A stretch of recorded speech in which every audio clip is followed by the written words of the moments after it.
कारवा मिनी।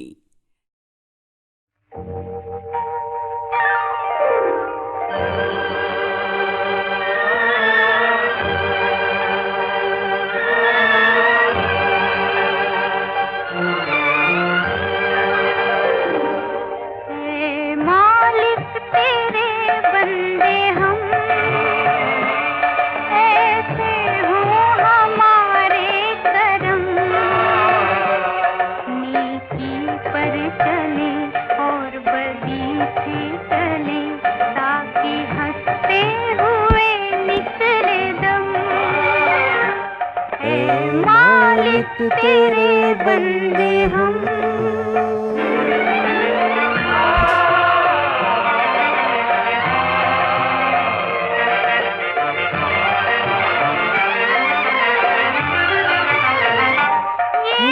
मेरा घना छा रहा, तेरा इंसान घबरा रहा, हो रहा बेखबर, कुछ न आता नजर, सुख का सूरज छुपा जा रहा है।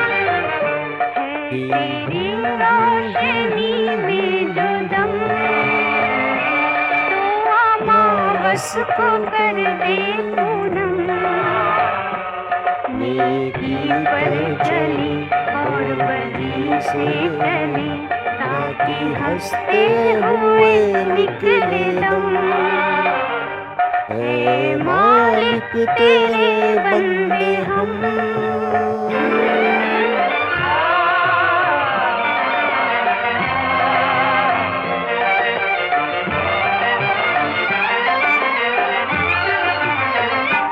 जब जुल्मों से हो सामना,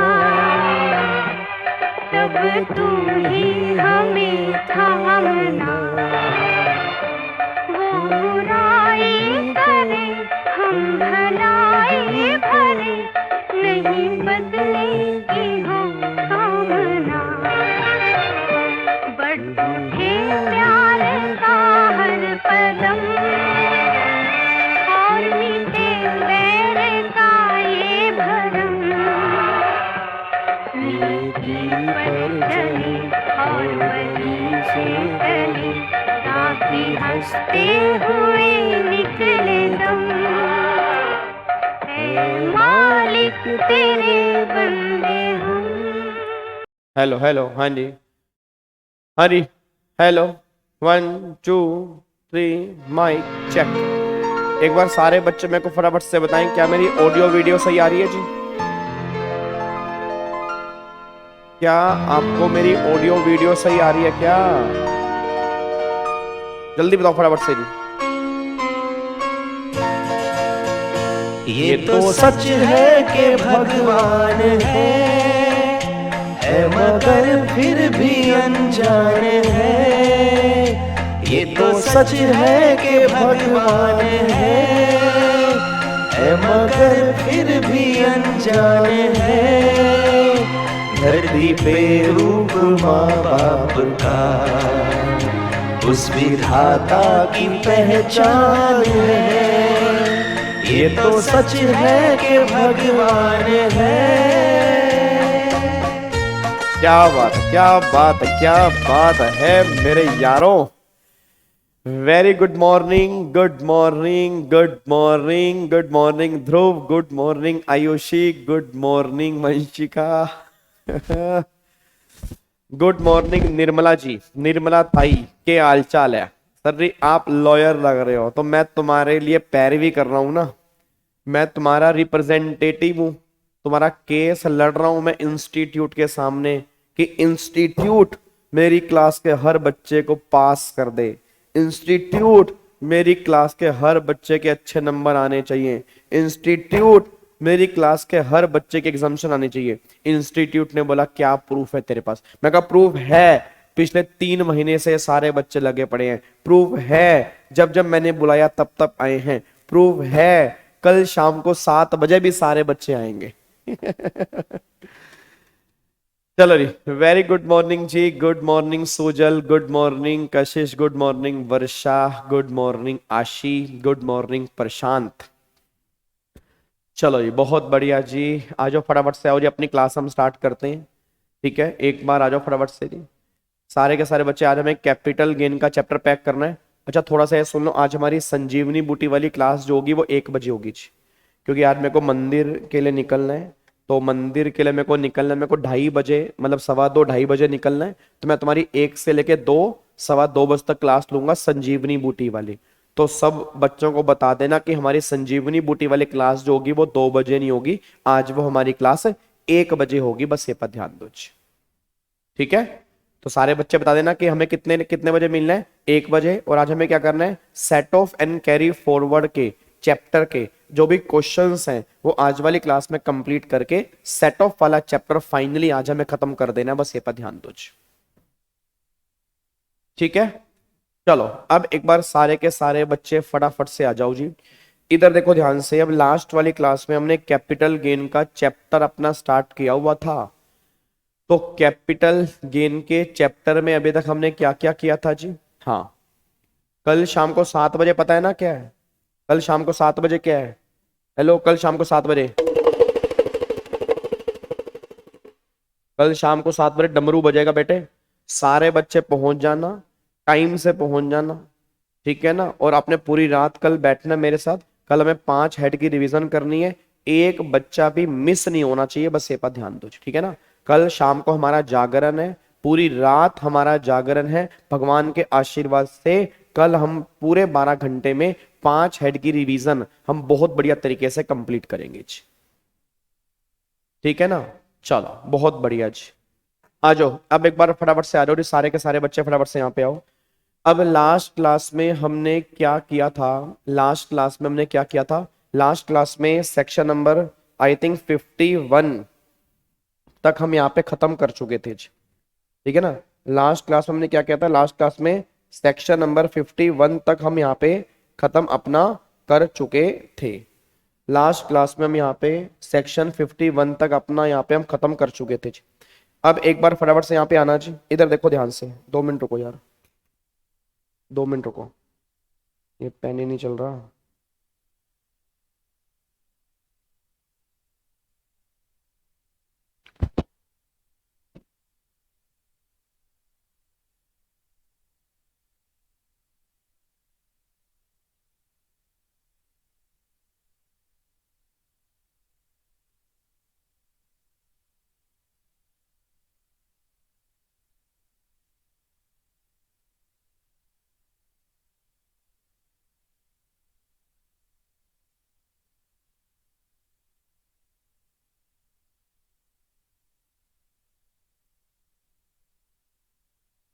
चलो इधर देखो ध्यान से, इतने पेन आ रहे हैं, एक बार फटाफट से चेक करते हैं लास्ट क्लास में क्या किया था।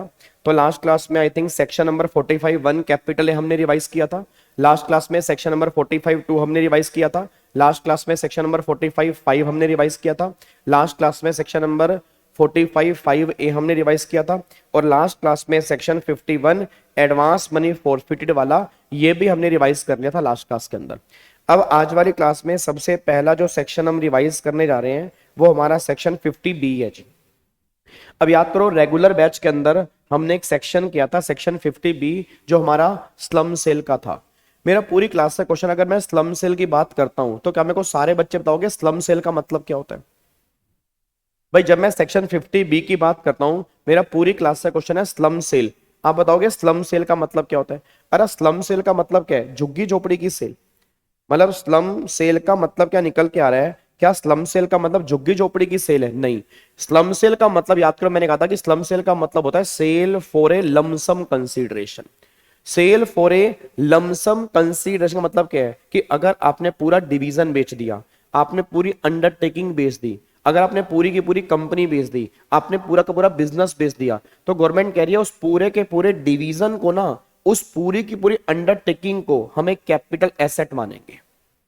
मतलब अगर फॉर एग्जांपल मेरे बहुत सारे डिवीजन हैं, मेरे बहुत सारे बिजनेस हैं, अगर मैंने उसमें से पूरा डिवीजन ही बेच दिया तो गवर्नमेंट ने कहा वो स्लम सेल वाली कैटेगरी में कवर होगा, बस ये पर ध्यान दो। तो अगर किसी पर्सन ने अपना पूरा डिवीजन बेचा है, अगर किसी पर्सन ने अपनी अंडरटेकिंग बेची है, अगर किसी पर्सन ने अपनी कंपनी बेची है, तो वो स्लम सेल वाली कैटेगरी में कवर होगा।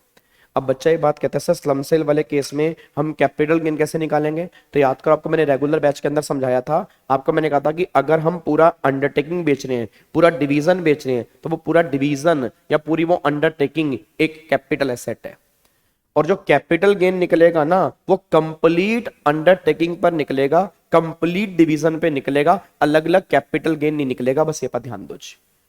तो अगर मैं चेक करूंगा यहाँ पे, देखो गवर्नमेंट क्या कहना चाह रही है, भैया स्लम सेल का मतलब क्या है? पहले बार स्लम सेल का मतलब ये होता है, स्लम सेल का मतलब है कि आपने पूरी की पूरी अंडरटेकिंग एज ए होल आपने बेच दी है और आपने पैसा चार्ज किया है लमसम कंसीडरेशन की तरह, तो उस पर कैपिटल गेन निकाल लोगे।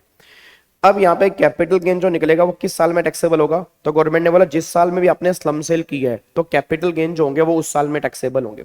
अब बच्चा ये बात कह रहा है सर अगर मान लो मैंने इतनी बड़ी डिवीजन बेचा या इतनी बड़ी मैंने अंडरटेकिंग बेची, उस केस में सेल प्राइस हम क्या लेंगे और हम कॉस्ट क्या लेंगे?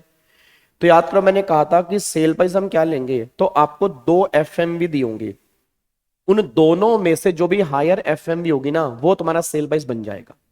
एक तो आपको एफएमवी 1 क्वेश्चन में दी होगी, एक आपको एफएमवी 2 क्वेश्चन में दी होगी, इनमें से जो भी हायर एफएमवी होगी वो तुम्हारा सेल प्राइस होगा। अब एफएमवी का मतलब क्या होता है? एफएमवी का मतलब होता है कि जो आपने अंडरटेकिंग ट्रांसफर की है उसकी फेयर मार्केट वैल्यू।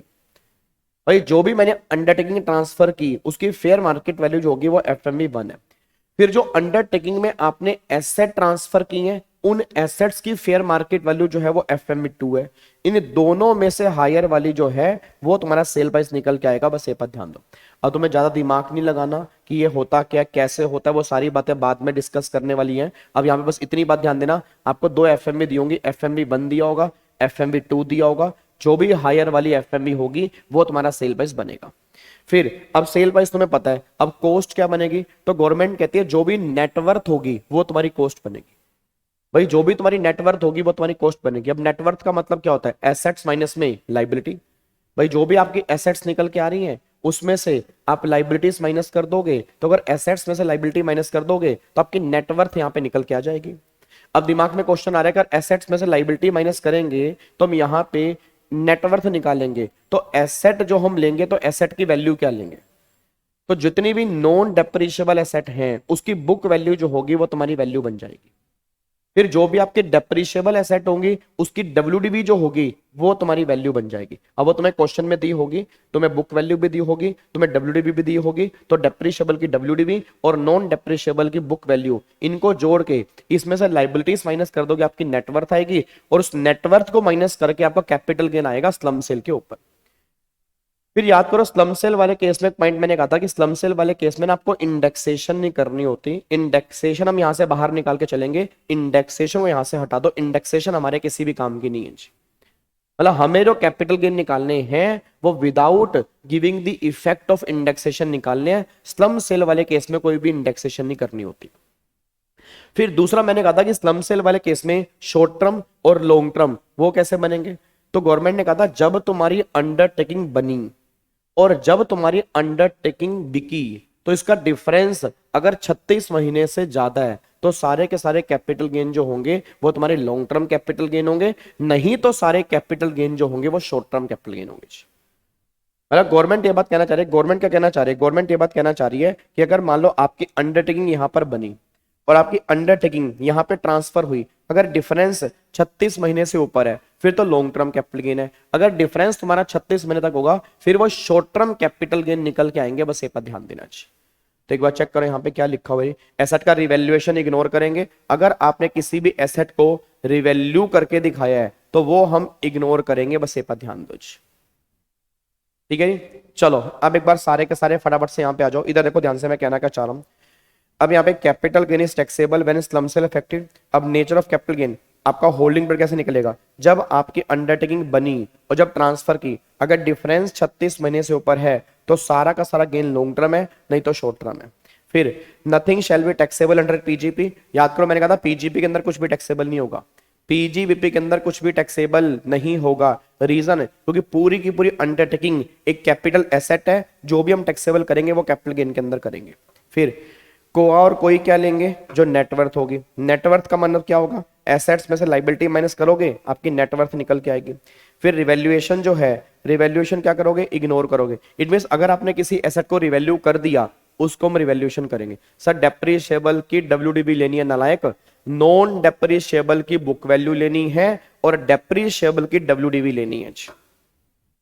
अगले पॉइंट पर आओ, benefit of indexation is not available, indexation benefit आपको अवेलेबल नहीं होगा। फिर value of non depreciable asset की हम क्या लेंगे, बुक वैल्यू लेंगे। और value of depreciable asset shall be taken WDV, जो डेप्रिशिएबल है उसकी हम डब्ल्यूडीबी लेके चलेंगे, उसके बेस पे कैलकुलेशन करेंगे। ये सारी बातें 50B में लिखी हैं, बस ये पर ध्यान दो। क्या बात मेरी समझ में आ रही है? तो ये हमारा स्लम सेल वाला प्रोविजन है। अब प्रैक्टिकल लाइफ में आज अगर कहीं पर भी पूरा का पूरा डिवीजन बिकता है, पूरी की पूरी अंडरटेकिंग बिकती है, तो कैपिटल गेन की टैक्सेबिलिटी हमें करनी है 50B में। पूरे के पूरे डिवीजन को हम एक कैपिटल एसेट मानेंगे, उसके बेस पे कैलकुलेशन करेंगे। गवर्नमेंट ये बात कहना चाह रही है, बस ये पर ध्यान दो। डन?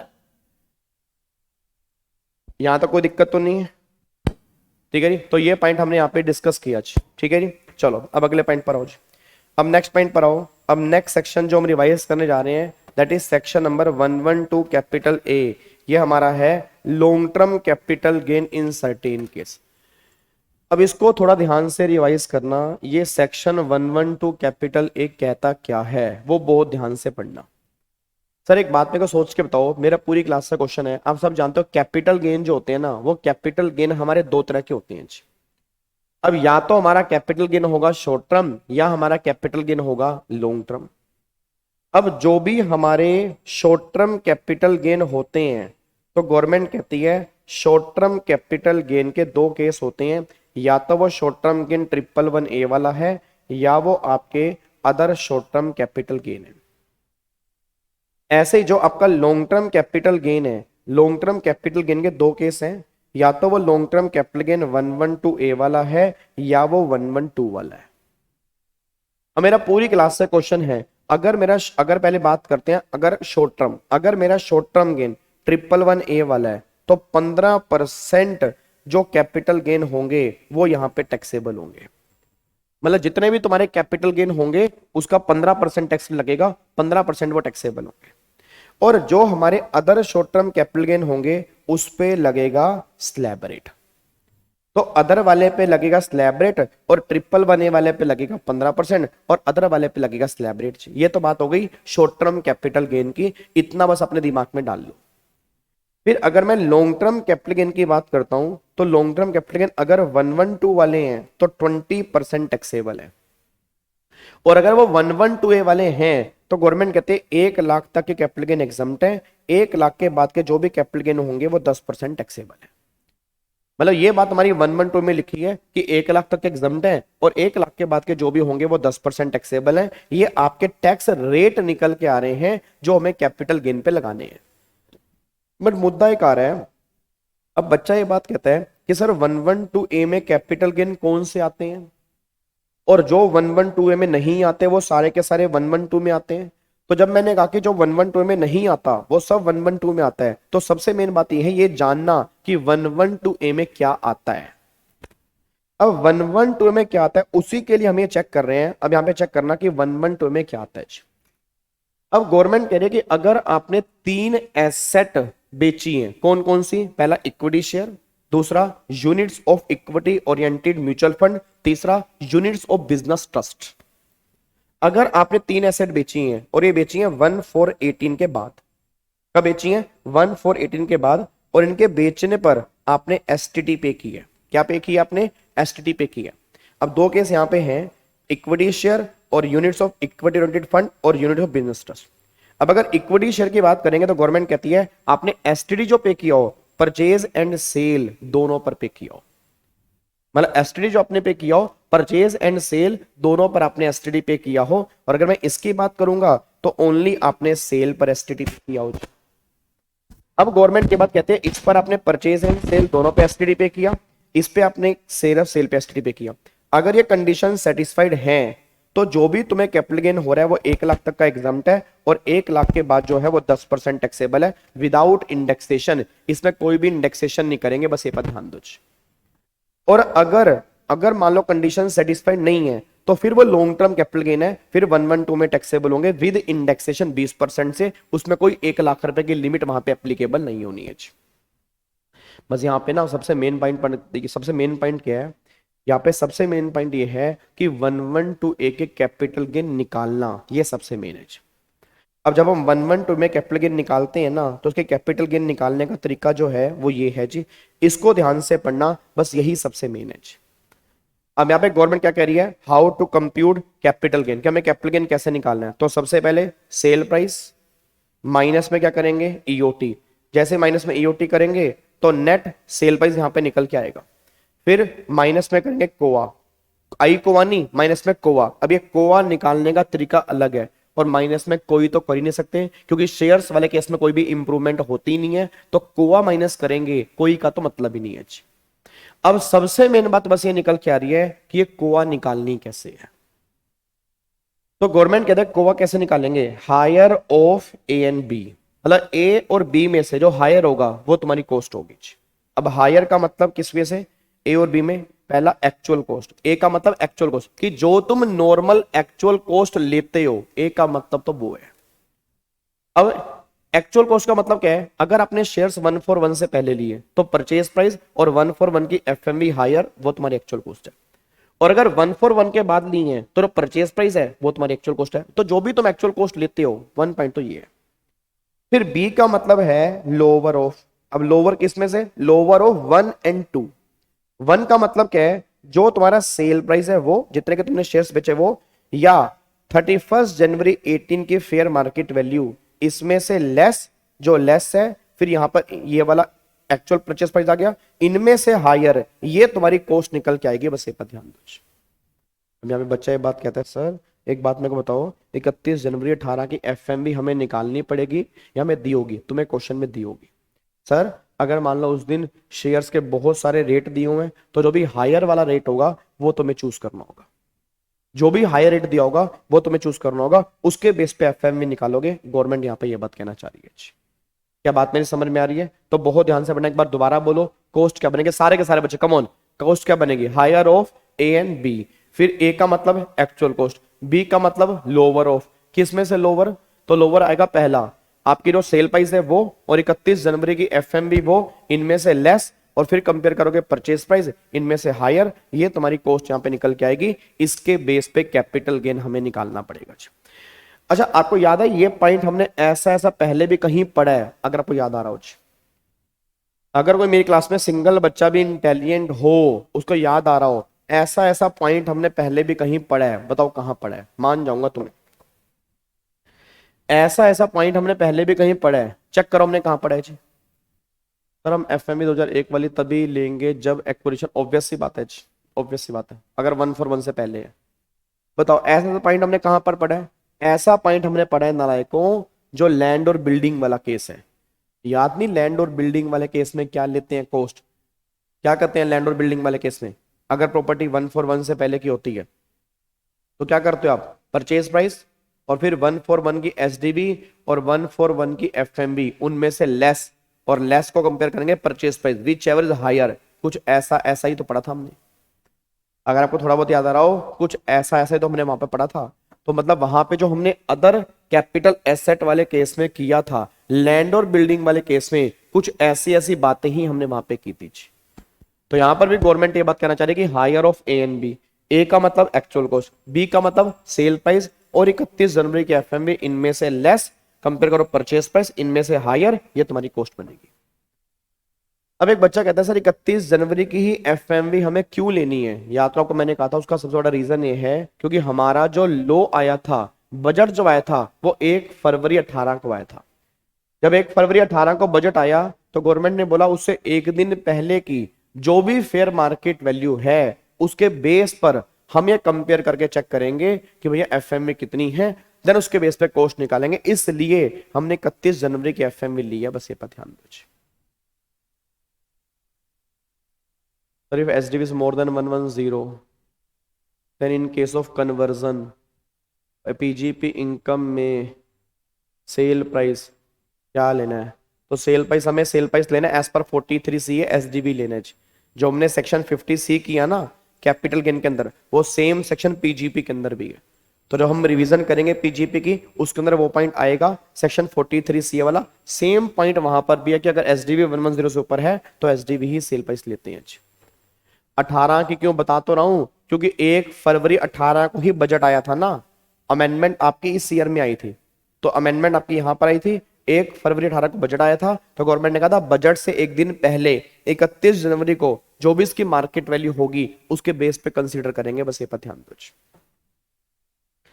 तो यहाँ पे चेक करो, देखो यहाँ पे अब 1 लाख एग्जाम है, 1 लाख के बाद 10% टैक्सेबल, चैप्टर 6 से की डिडक्शन नहीं मिलेगी, कोई आपको 112 में से रिबेट नहीं मिलती, और अगर आप इंडिविजुअल एचएफ हो तो बची हुई एग्जामिशन लिमिट जो है वो आप यहाँ पे यूज कर सकते हो। ये पॉइंट हमने यहाँ पे टैक्सेबल की होगी।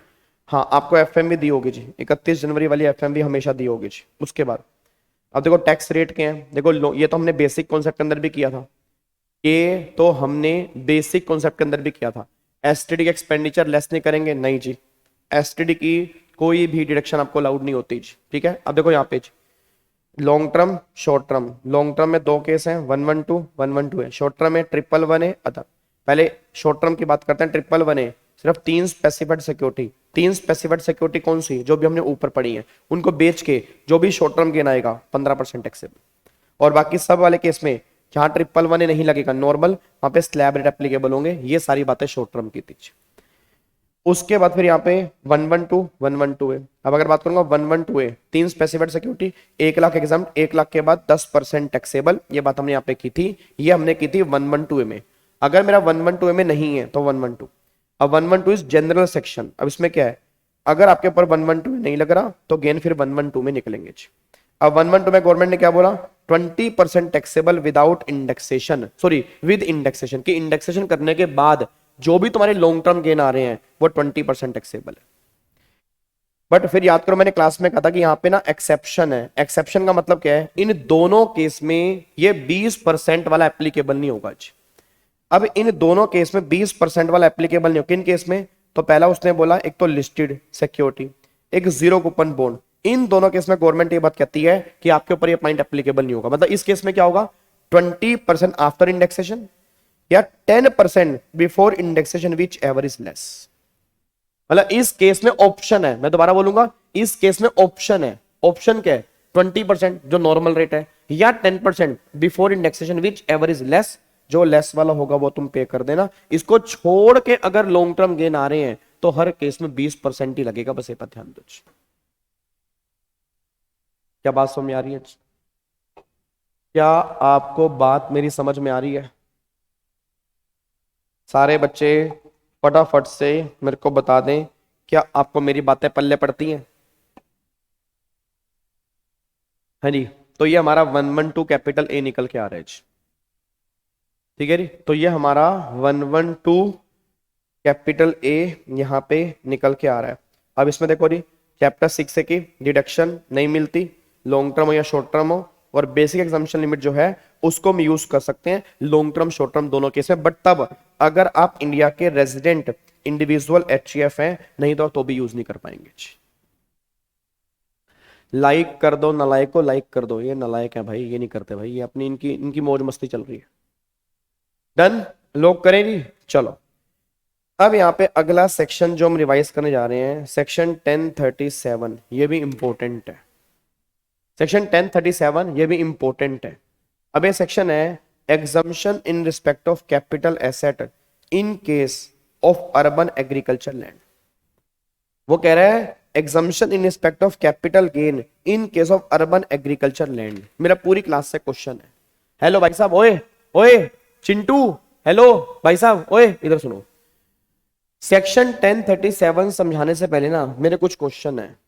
पहले मेरे को सारे के सारे बच्चे लाइव क्लास के अंदर बताओ, क्या हमने सेक्शन 45(5) कंप्लीट की है? बताना एक बार, क्या हमने सेक्शन 45(5) कंप्लीट की है? सारे बच्चे बताओ चैट बॉक्स के अंदर, क्या सेक्शन 45 सब सेक्शन 5 क्या हमने कंप्लीट की है? यस या नो? हाँ जी, यस या नो? बिल्कुल किया। कल वाली क्लास में कंप्लीट किया, उसमें क्या था? Compulsory acquisition, compulsory acquisition. तो वहां पर मैंने कहा था कि अगर कोई capital asset government compulsory acquire करती है, उस केस में 45(5) लग जाएगा। अब गवर्नमेंट कहती है वो सेक्शन लगेगा एग्रीकल्चर लैंड को छोड़ के। मतलब अगर government agriculture land compulsory acquire कर लेती है और ये कंडीशन सेटिस्फाइड हो जाती हैं, तो वो सारे कैपिटल गेन तुम्हारे एग्जम्प्ट होंगे, सिंगल पैसा भी टैक्सेबल नहीं होगा। तो मतलब जहां जहां 1037 लग रहा है वहां वहां 45(5) नहीं लग रहा, जहां जहां 45(5) लग रहा है वहां वहां 1037 नहीं लग रहा। क्या बात मेरी समझ में आ रही है?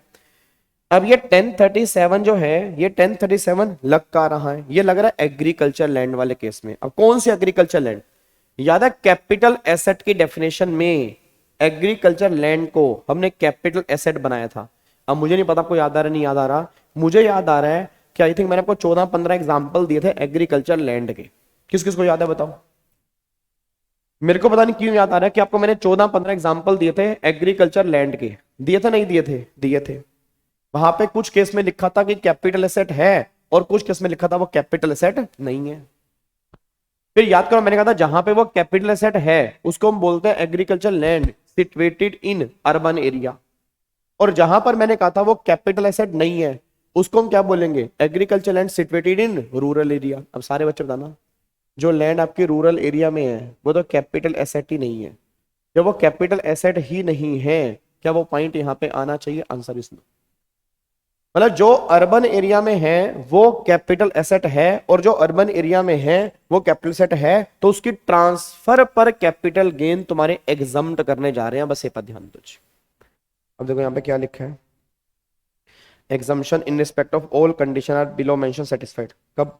पहली कंडीशन, आप इंडिविजुअल हैं, मतलब एग्रीकल्चर लैंड इंडिविजुअल के पास होनी चाहिए, कंपनी के पास नहीं चलेगी। इंडिविजुअल है या एचयूएफ है, ट्रांसफर कर रहे हैं एग्रीकल्चर लैंड जो अर्बन एरिया में है। अब सारे बच्चे बोल दो रूरल एरिया क्यों नहीं लिखा यहां पे? बताओ जल्दी बताओ, रूरल एरिया क्यों नहीं लिखा? जल्दी बोलो क्यों नहीं लिखा?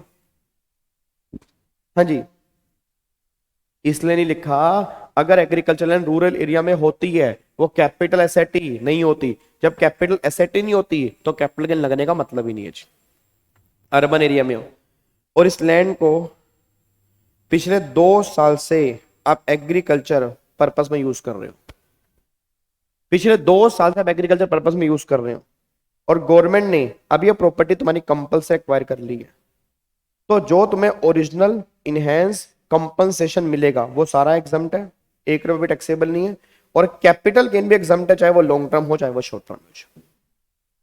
मतलब गवर्नमेंट ये बात कहना चाह रही है कि भैया सिंपल सी बात है, अगर आपके पास एग्रीकल्चर लैंड है अर्बन एरिया में है, आप एग्रीकल्चर पर्पस में यूज कर रहे हैं, पिछले 2 साल से आप, आपकी फैमिली या किसी के सुपरविजन के अंदर, मतलब कोई और कर रहा है बट आपकी पर्सनल सुपरविजन में कर रहा है, तो जो भी तुम्हारे कैपिटल गेन होंगे वो सारे एग्जम्प्ट होंगे। वही बात करना चाह रहे, ओरिजिनल हो चाहे इनहेंस हो चाहे लॉन्ग टर्म हो चाहे शॉर्ट टर्म हो, अगर ये कंडीशन सेटिस्फाइड है तो सारे के सारे कैपिटल गेन तुम्हारे एग्जम्पशन वाली कैटेगरी में आ जाएंगे। बस ये पर ध्यान दो। तो ये हमारा सेक्शन जो है ये 1037 निकल के आ रहा है। तो 1037 इज एग्जम्पशन। बोलो भाई किसका है? एग्जम्पशन। किसका? Capital gain. कौन सा कैपिटल गेन? एग्रीकल्चर लैंड वाले। कौन से एग्रीकल्चर लैंड? अर्बन एरिया में, क्योंकि रूरल एरिया वाली तो कैपिटल एसेट ही नहीं है। ये सारी बातें यहां पे निकल के आ रही हैं, बस ये पर ध्यान दो। क्या बात मेरी समझ में आ रही है जी? तो ये हमारा 1037 निकल के आ रहा है जी, ठीक है जी। ये हमारा 1037 यहाँ पे निकल के आ रहा है और वही बात यहाँ पे लिखी हुई है जी। डन।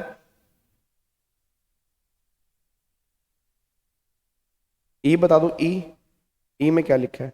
ई कह रहा है अरे नालायकों याद करो, कंपनसेशन 2 तरह का नहीं होता, ओरिजिनल और इनहेंस। तो चाहे ओरिजिनल हो चाहे इनहेंस हो, सारा का सारा कैपिटल गेन जो है वो एग्जम्प्ट है, कोई दिक्कत वाली बात नहीं है जी, ठीक है। चलो अगले पॉइंट पर आओ जी। अब यहां पे आओ, अगला पॉइंट जो है यहां पे आ जाओ जी। अब अगला सेक्शन है हमारा 46A, ये हमारा है बायबैक की टैक्सेशन का जी। ये हमारा है बायबैक की टैक्सेशन। पहले मेरे को बताओ बायबैक क्या होता है। एफ के अंदर लिखा है चाहे लॉन्ग टर्म गेन हो चाहे शॉर्ट टर्म हो, दोनों के दोनों एग्जम्प्ट हैं जी। लॉन्ग टर्म शॉर्ट टर्म दोनों एग्जम्प्ट हैं। चलो अब मेरे को सारे बच्चे बताओ बायबैक क्या होता है। बायबैक बताओ। अच्छा पहले मेरे को ये बताओ, कंपनी लॉ में एक सेक्शन है बायबैक का, आई थिंक सेक्शन नंबर 68 हमारा बायबैक का सेक्शन है। 68, 69, 70। अगर आपको याद आ रहा हो, ये 3 सेक्शन हमारे बायबैक के हैं जी। ये 3 सेक्शन जो है हमारे बायबैक के हैं कंपनियों के अंदर, 68, 69 और 70। ये तीनों के तीनों हमारे बायबैक के, अगर आपको याद आ रहा हो, ठीक है। अच्छा, बायबैक ऑफ शेयर्स होता है या बायबैक ऑफ सिक्योरिटीज होता है? क्या होता है जी? क्या बायबैक ऑफ शेयर्स होता है या बायबैक ऑफ सिक्योरिटीज होता है? बायबैक ऑफ सिक्योरिटी होता है। बायबैक ऑफ सिक्योरिटी है, नॉट बायबैक ऑफ शेयर।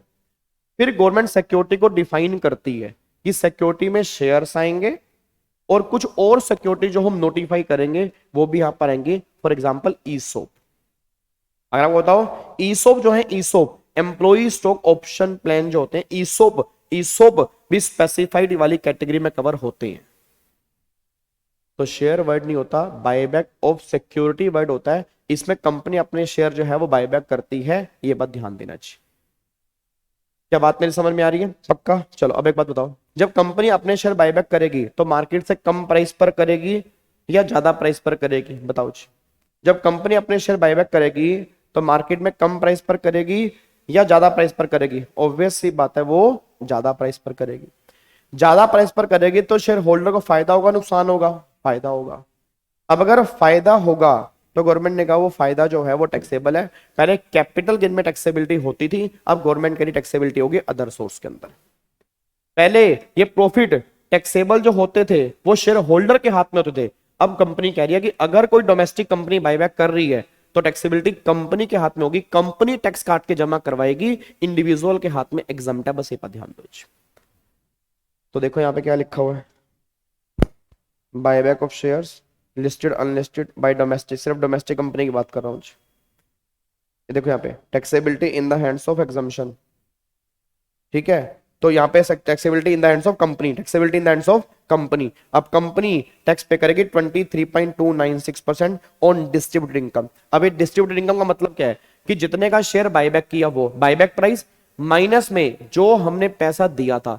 अब 600 का शेयर बायबैक हुआ, हमने लिया था 200 में, तो 600 माइनस 200, 400 का फायदा हो गया। इस 400 पर इस रेट से टैक्स एप्लीकेबल होगा, बस ये पर ध्यान दो। और शेयर होल्डर के हाथ में कोई भी टैक्सेबिलिटी नहीं होगी क्योंकि ऑलरेडी कंपनी टैक्स पे कर चुकी है, तो इसके हाथ में सारे एग्जम्प्ट हैं। बस ये पर ध्यान दो। क्या बात मेरी समझ में आ रही है?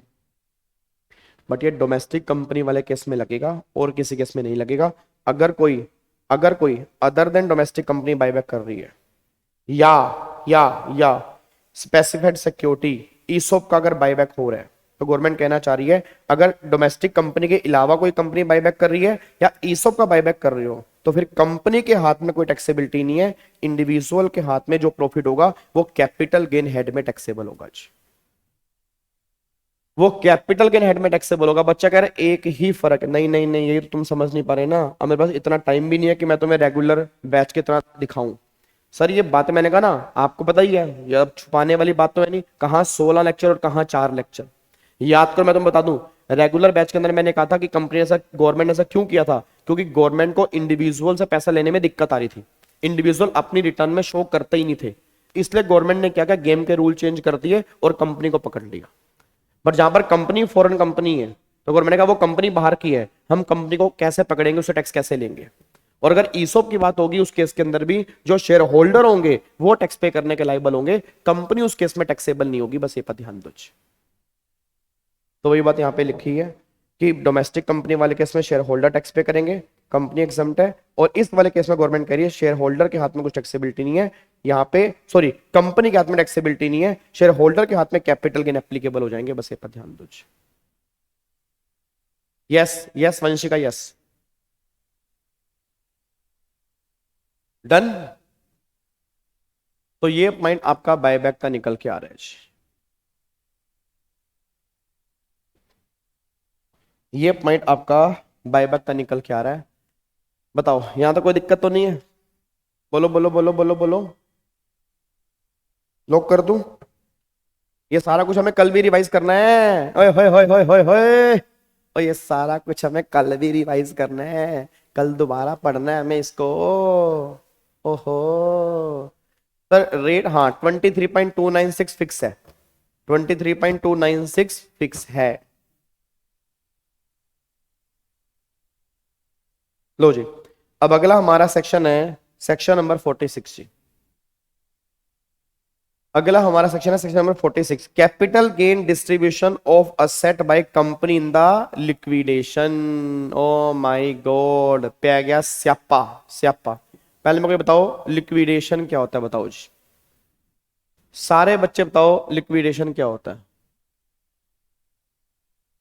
क्रक्स में कुछ और लिखा था। अरे भाई साहब यार, तुम तो भाई बिल्कुल ही नालायक बच्चे हो यार। क्रक्स में क्या और लिखा है बे, नालायक कहीं के, कौन है ये बच्चा? पहले तो अपना रियल नाम से आगे आओ, क्या क्रक्स में लिखा है? बोलो यार कैसी बात, क्रक्स में क्या लिखा है? यही तो लिखा है 23.296 डिस्ट्रीब्यूटेड इनकम पे लगेगा। डिस्ट्रीब्यूटेड इनकम कैसे निकालेंगे, मैंने बताया तो है, बायबैक प्राइस और जो अमाउंट आपने पे किया, ये जो तुम्हें फायदा हो गया उस फायदे का 23.296%। और क्रक्स में क्या लिखा है भाई, और कहां है क्रक्स इसका, कहां है क्रक्स? चाहते क्या हो तुम? इधर देखो ध्यान से नालायक, क्रक्स में कुछ और भी लिखा है।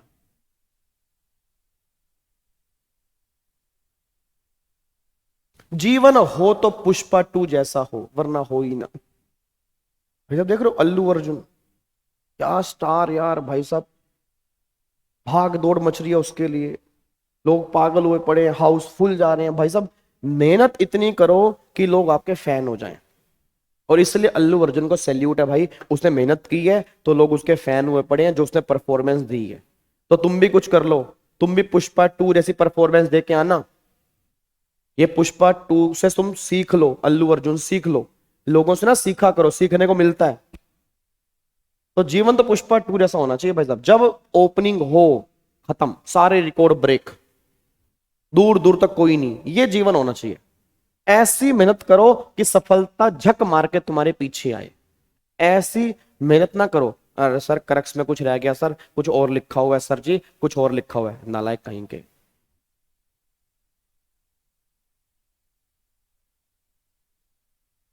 ठीक है चलो, कुछ नहीं होता केस वेस से, उसमें उसके उसको उस केस से कुछ हो जाएगा क्या? आ जाओ इधर देखो ध्यान से जी, अब यहां पे फटाफट से आओ।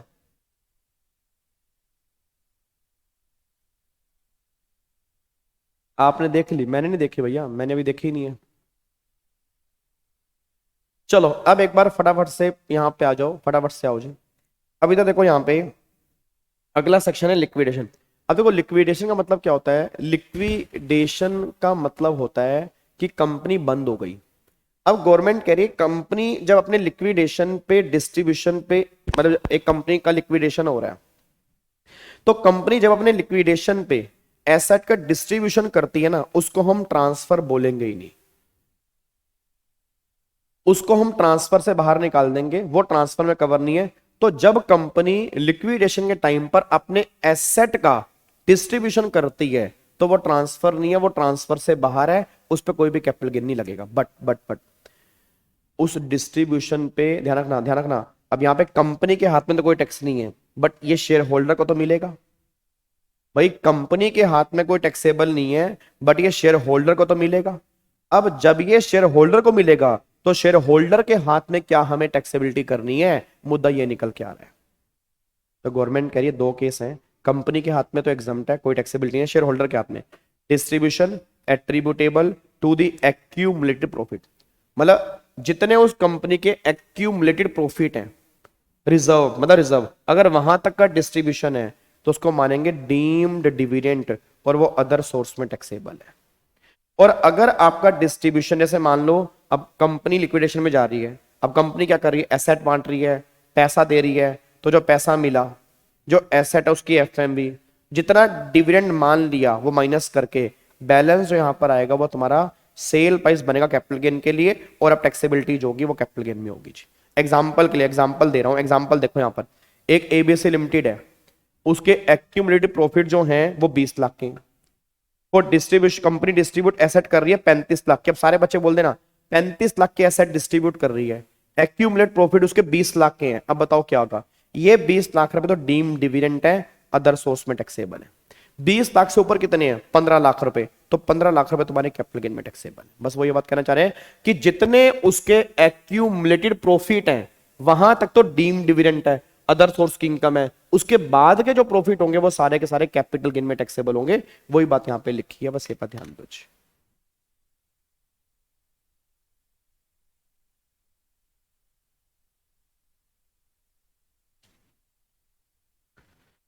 थैंक यू स्टूडेंट जी, थैंक यू। ठीक है जी, डन। तो ये पॉइंट यहाँ पे निकल के आ रहा है, बस ये पर ध्यान देना चाहिए। अब यहाँ पे आ जाओ जी, अब कुछ छोटे छोटे पॉइंट्स और भी यहाँ पे हैं। अब देखो यहाँ पे some miscellaneous and important points under capital gain, ये एग्जाम के लिए इतने रेलिवेंट नहीं है, एग्जाम के लिए इतने रेलिवेंट नहीं है। Some further transaction not regard transfer, कुछ और ट्रांजेक्शन जिसको हम ट्रांसफर से बाहर निकाल रहे हैं। अब यहाँ पे अगर कोई कंपनी डी मर्जर में जा रही है, अब अगर कोई भी कंपनी डी मर्जर में है, अब मान लो डी मर्जर में क्या हो रहा है, पुरानी कंपनी अपनी एसेट दे रही है रिजल्टिंग कंपनी को। जो कंपनी डी मर्जर में क्या होता है, एक कंपनी स्प्लिट हो रही है। स्प्लिट का मतलब क्या है, उसमें से कई सारे पार्ट्स निकल रहे हैं, तो सामने वाली कंपनी क्या है, रिजल्टिंग कंपनी, ये कंपनी क्या है, डीमर्ज कंपनी। तो जब ये एसेट बांट रही है तो उसको गवर्नमेंट ने बोला डीमर्जर को ट्रांसफर नहीं बोलेंगे। फिर अमलगामेशन वाला केस हो या डीमर्जर वाला केस हो, पुरानी कंपनी के शेयर होल्डर को नई कंपनी, सॉरी जो आपकी वो है, हाँ, पुरानी कंपनी के शेयर होल्डर को नई कंपनी के शेयर्स मिलते हैं। अब अगर पुरानी कंपनी के शेयर होल्डर को नई कंपनी के शेयर्स मिल रहे हैं, इसको भी ट्रांसफर से बाहर निकाल रहे हैं, कोई कैपिटल गेन नहीं है। अगर आप बॉन्ड और डिवेंचर को इक्विटी में कन्वर्ट कर रहे हैं तो कोई कैपिटल गेन नहीं है, ट्रांसफर ही नहीं है। प्रेफरेंस शेयर को इक्विटी में कन्वर्ट कर रहे हैं, ट्रांसफर ही नहीं है।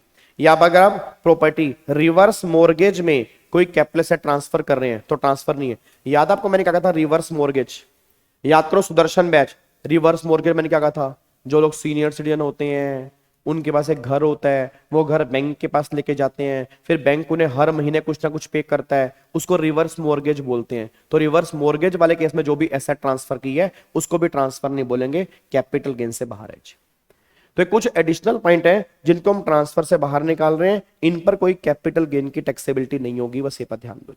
ठीक है, अब यहाँ पे देखो जी, benefit of indexation is not available in case of bonds और डिवेंचर। बॉन्ड्स और डिवेंचर वाले केस में इंडेक्सेशन नहीं मिलेगा, बट कैपिटल इंडेक्स बॉन्ड और सोवरिन गोल्ड बॉन्ड, इन दोनों बॉन्ड्स में इंडेक्सेशन मिलेगा। बट इसको छोड़ के जो भी बॉन्ड्स और डिवेंचर हैं उस केस में कोई इंडेक्सेशन का बेनिफिट नहीं मिलेगा। मतलब बॉन्ड्स और डिवेंचर पर कैपिटल गेन जो निकलेंगे विदाउट इंडेक्सेशन निकलेंगे। बट हाँ, अगर कैपिटल इंडेक्स बॉन्ड है या सोवरिन गोल्ड बॉन्ड है, उनकी सेल पे इंडेक्सेशन है। ठीक है, इसको खत्म कर दो, यहाँ पे कोई दिक्कत नहीं है। आगे एसटीटी, आप सब जानते हो एसटीटी जी, आपको मैंने क्या बोला, एसटीटी जो आप पे करते हो, एसटीटी की कोई डिडक्शन तुम्हें मिलेगी नहीं। अगर आपने एसटीटी परचेस पर पे किया तो आप ऐड नहीं करोगे, अगर एसटीटी सेल पर पे किया माइनस नहीं करोगे। सिंपल सी बात है, एसटीटी की कोई भी डिडक्शन कैपिटल गेन के चैप्टर में नहीं मिलेगी, ये वही बात कहना चाह रहे हैं, एसटीटी अलाउड नहीं है। अब यहाँ पे है ये सेक्शन 54 जी। अब यहाँ पे आ जाओ, ये सेक्शन 54 है, इसको थोड़ा ध्यान से सुन लेना, इसमें से क्वेश्चन पक्का पक्का बनता है। हेलो भाई साहब, ओए कमर सीधी करके बैठ, कमर सीधी, तेरी ऐसी की तैसी, कमर सीधी करके बैठ। सारे बच्चे एक बार कमर सीधी करके बैठ जाओ जी। सारे बच्चे एक बार कमर सीधी करके बैठ जाओ, बिल्कुल बिल्कुल जी, कमर सीधी करके बैठ जाओ, ध्यान रखना चाहिए।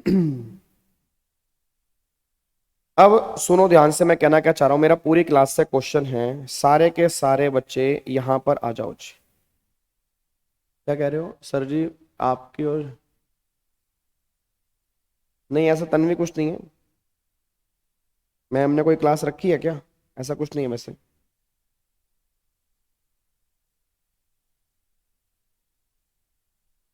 चलो इधर सुनो ध्यान से, इधर सुनो, इधर सुनो ध्यान से। अब सुनो ध्यान से, मैं कहना क्या चाह रहा हूं जी, अब सुनो ध्यान से। अरे देखो ड्रामेबाज, देखो ड्रामेबाज, उई सर जी लग रहा है, सर जी, सर जी, सर जी, सर जी, सर जी लग रहा है, सर जी, सर जी लग रहा है, ओ सर जी मत मारो। ड्रामेबाज लायक हो, एक्टर कहीं के। तुम गलती से आ गए वैसे, मेरे को लग रहा है यहाँ पे ना पढ़ने वढ़ने, वैसे तुम्हारा मन नहीं था वैसे। तुम फरहान हो, फरहान, जिसको डाल दिया गया है, और उसका इंटरेस्ट फोटोग्राफी में था, तुम्हारा इंटरेस्ट भी था ये एक्टिंग वैक्टिंग में, जो तुम कर रहे हो बैठे बैठे, लग गई सर जी, उई सर जी मार दिया रे, उई सर जी मत करो जी। हैं एक्टर हो तुम भाई साहब, खतरनाक वाले। तुम 3 इडियट के फरहान लग रहे हो मुझे। अरे आप भी तो एक्टिंग करते हो मारने की, तो मैं तो एक्टर हूं ही। मैं तो डिग्री लेने के बाद बना ना, तुम तो डिग्री से पहले ही बन रहे हो। मैं तो डिग्री ले ली, फिर मुझे एक्टिंग करनी पड़ी बच्चों के लिए, कि था बच्चा भाई थोड़ा बहुत एक्टिंग करूंगा तो बोर बोर ना हो जाए जी। ठीक है, चलो अब सुनो ध्यान से, मैं कहना क्या चाह रहा हूं। मेरा पूरी क्लास से क्वेश्चन है, मेरा पूरी क्लास से क्वेश्चन है, मेरा पूरी क्लास से क्वेश्चन है। सर स्पेक्स अच्छे लग रहे हैं, ये लो। और कुछ? ठीक है, चलो जी इधर देखो ध्यान से। अब हम सेक्शन 54 यहां पे करने जा रहे हैं। अब एक बार सेक्शन नंबर 54 के ऊपर आओ। अब ये 54 जो है ना, ये कैपिटल गेन की एग्जम्पशन का है। 54 जो है ये हमारा कैपिटल गेन के ना एग्जम्पशन का है। अब याद करो, मैंने कहा था कैपिटल गेन की सीरीज में ना बहुत सारे सेक्शन है। कैपिटल गेन की सीरीज में बहुत सारे सेक्शन है, बट जो हमें एग्जाम के लिए डिस्कस करने हैं, एग्जाम के लिए सेक्शन जो हमारे हैं, एक तो सेक्शन 54 है, एक सेक्शन 54 बी है, एक सेक्शन 54 डी है, एक सेक्शन 54 ईसी है, एक सेक्शन 54 एफ है, एक सेक्शन 54 जी है, और एक सेक्शन 54 जीए है। ये टोटल मिला के आप मान लो ये सेक्शन मोटा मोटी हमें डिस्कस करने हैं। आप इन दोनों को इग्नोर भी कर सकते हो, बस 1 2 3 और 2 5 5 सेक्शन अगर आप कर लोगे तो भी काम खत्म हो जाएगा जी। तो एक तो हमारा 54, 54 बी, 54 डी, 54 ईसी और 54 एफ। अब सुनो ध्यान से, मैं कहना क्या चाह रहा हूं। अब ये जो सेक्शन हमें करने हैं इसके दो बाइफरकेशन है, 54, 54 बी, 54 डी और 54 ईसी। ये 4 सेक्शन जो है वो अलग है और 54 एफ अलग है।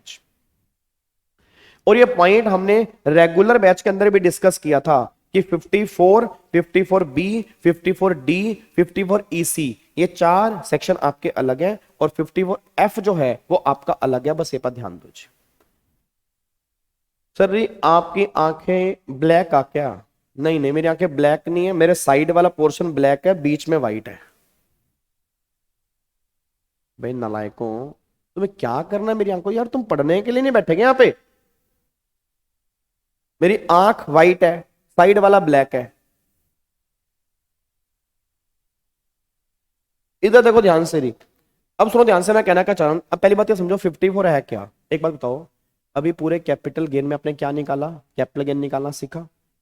अब कैपिटल गेन पे क्या टैक्स रेट होंगे वो भी हमने सीख लिया जी। अब अगर कैपिटल गेन पे जो होंगे वो भी हमने यहाँ पे सीख लिया, तो मेरा पूरी क्लास का क्वेश्चन आ रहा है, अगर मेरे लॉन्ग टर्म कैपिटल गेन है या तो 20% टैक्स है, या 1 लाख एग्जाम है 1 लाख के बाद 10% टैक्स है, अगर शॉर्ट टर्म गेन है तो 15% टैक्स है, या फिर हमारा स्लैब रेट होगा। ये पॉइंट हमने यहाँ पे डिस्कस किया। मेरा क्वेश्चन पूरी क्लास से निकल के आ रहा है, अगर तुम्हें टैक्स से बचना है, अगर तुम्हें टैक्स से बचना है, अगर तुम्हें टैक्स से बचना है, तो गवर्नमेंट कहती है 54 का तरीका तुम्हारे पास है। 54 यह बात कहता है जो तुम्हारे कैपिटल गेन आए, अगर उस कैपिटल गेन को अगर तुम यहां पे इन्वेस्ट कर दोगे ना, हम तुम्हारे कैपिटल गेन एग्जम्प्ट कर देंगे। सर एक बार दोबारा बोलो, एक बार दोबारा बोलो, एक बार दोबारा बोलो। मैं ये कह रहा हूं कि जो भी तुमने कैपिटल गेन निकाले, भाई जो भी तुमने कैपिटल गेन निकाले हैं, जो भी तुमने कैपिटल गेन निकाले हैं, अगर उस कैपिटल गेन को अगर तुम स्पेसिफाइड एसेट में इन्वेस्ट कर दोगे तो तुम्हारे कैपिटल गेन पिछली एसेट वाले हम एग्जम्प्ट कर देंगे। सर कौन सी एसेट में लगाना है? सर जी कितने टाइम के अंदर लगाना है? सर जी सारे कैपिटल गेन एग्जम्प्ट हो जाएंगे। सर जी जो जो मैंने नई एसेट खरीदी उसको बेचना तो नहीं है, और अगर बेचना है तो कब तक बेचना है? तो ये सारे के सारी बातें 54 की सीरीज के अंदर ही है। जैसे मैं आपको एग्जांपल देता हूं, सबसे पहले सेक्शन 54 की बात करता हूं। 54 क्या बोलता है? 54 बोलता है अगर आपके पास एक घर है, क्या है? एक घर है। अगर आपके पास एक घर है, घर बेच के जो तुम्हें कैपिटल गेन आए, उस कैपिटल गेन को तुमने घर में ही लगा दिया, तो जो तुम्हारे पिछले घर के गेन होंगे वो सारे गेन तुम्हारे एग्जम्प्ट होंगे, क्योंकि 54 में लिखा है घर बेचकर घर खरीदोगे तो पुराने घर के गेन तुम्हारे एग्जम्प्ट हो जाएंगे। बट हाँ, जो तुमने घर बेचा उसके gain long term capital gain होने चाहिए, शॉर्ट टर्म कैपिटल गेन नहीं होने चाहिए। सर मेरा मैं जितने मर्जी घर खरीद सकता हूं, मतलब अगर मैं 10 घर भी खरीदूंगा तो क्या मेरे तो भी गेन एग्जम्प्ट होंगे? Answer is no. गवर्नमेंट करी वो डिपेंड करता है कि तुम्हारे कैपिटल गेन कितने हैं। अगर तुम्हारे कैपिटल गेन 2 करोड़ रुपए तक के हैं तो 2 घर तक तुम ले सकते हो, वो भी इंडिया में, इंडिया से बाहर नहीं, इंडिया में 2 तक घर ले सकते हो, 2 घर की एग्जम्पशन मिलेगी, 2 से ऊपर की नहीं मिलेगी। पर अगर तुम्हारे कैपिटल गेन 2 करोड़ से ज्यादा है फिर एक ही घर एग्जम्प्ट है, वो भी इंडिया वाला, इंडिया से बाहर वाला नहीं, और वो भी 10 करोड़ तक, मतलब 10 करोड़ की एक कैप है। 10 करोड़ से ऊपर तो एग्जम्पशन मिल ही नहीं सकती। अगर तुमने 10 करोड़ से ऊपर का घर लिया है तो एग्जम्पशन जो हाईएस्ट मिलेगी वो 10 करोड़ की मिलेगी, उसके ऊपर की नहीं मिल सकती। वो ये बात कहना चाह रहे हैं जी। तो देखो मैंने यहाँ पे क्या लिखा है जी, अब ध्यान से पढ़ना। यहाँ पे सारे के सारे बच्चे चेक करो, सारे के सारे बच्चे। हेलो भाई साहब, इधर देखो, पहले देखो 54, 54B, 54D, 54EC क्या लिखा है। आपने सेल की एसेट, उसमें से EOT माइनस किया, नेट सेल प्राइस, माइनस में कोवा, माइनस में आई कोई, ये तुम्हारा गेन आ गया। फिर मैंने क्या बोला, यहाँ पे चेक करो मैंने क्या लिखा है, capital gain exempt if invested in specified asset with in specified time. अब यहाँ पे देखो जी, अगर तुम्हारी जो इन्वेस्टमेंट की है, अगर तुम्हारा इन्वेस्टमेंट अमाउंट इक्वल है या ज्यादा है कैपिटल गेन से तो सारे गेन एग्जम्प्ट है। और फिर अगर तुम्हारा इन्वेस्टमेंट अमाउंट कम है कैपिटल गेन से तो जितना इन्वेस्ट किया बस वो एग्जम्प्ट है, बाकी टैक्सेबल है। अब एग्जम्पशन कितनी मिलेगी जी, तो गवर्नमेंट ने बोला अगर कैपिटल गेन 2 करोड़ तक के हैं तो 2 घर तुम्हारे इंडिया में एग्जम्प्ट है।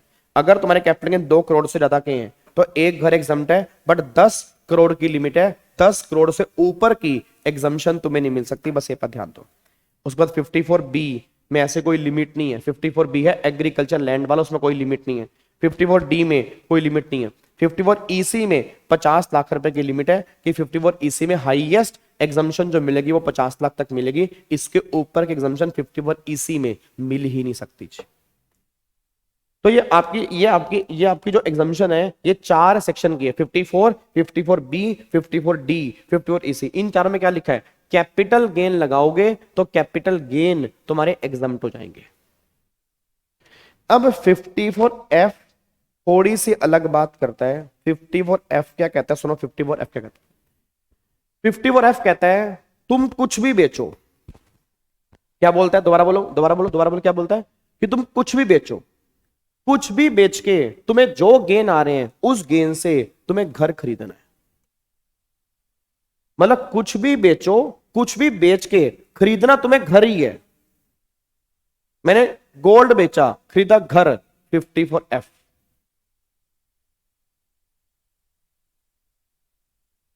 ड्राइंग बेची, खरीदा घर, 54F। तो सिंपल सी बात ये निकल के आ रही है। 54F क्या कहता है, देखो 54F में सेल प्राइस माइनस में EOT नेट सेल प्राइस, यहां पे आई को, यहां पे आई कोई। अब ये कैपिटल गेन आ गए, ये कैपिटल गेन अगर एग्जम्प्ट करवाने हैं तो सारे बच्चे बोल दो मेरे को, सारे बच्चे बोल दो उन चारों सेक्शन में एग्जम्पशन कब मिलती है। मेरे पीछे बोलना, सारे बच्चे मेरे पीछे बोलेंगे, सारे बच्चे मेरे पीछे बोलेंगे, उन चारों सेक्शन में एग्जम्पशन मिलती है।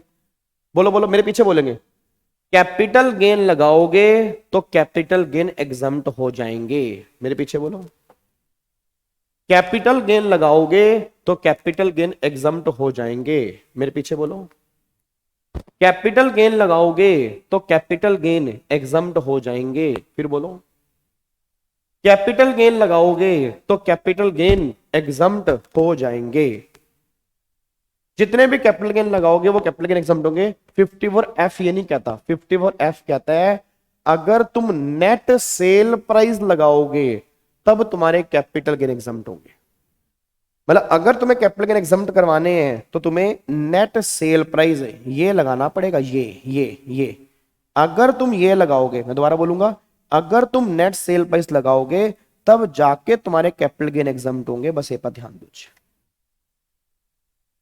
तो यहां पे कैपिटल गेन नहीं लगाना, नेट सेल प्राइस लगाओगे तो गेन एग्जाम्प्ट होंगे। देखो यहाँ पे क्या लिखा है, capital gain shall be exempt only if net sale price to be invested. अब देखो यहाँ पे amount invested equal to more than net sale price, तो सारे गेन एग्जाम्प्ट। अगर अमाउंट इन्वेस्टेड कम है तो फिर जो एग्जाम्प्ट होंगे वो प्रोपोर्शनेट बेस पे एग्जाम्प्ट होंगे, प्रोपोर्शनेट बेस पे।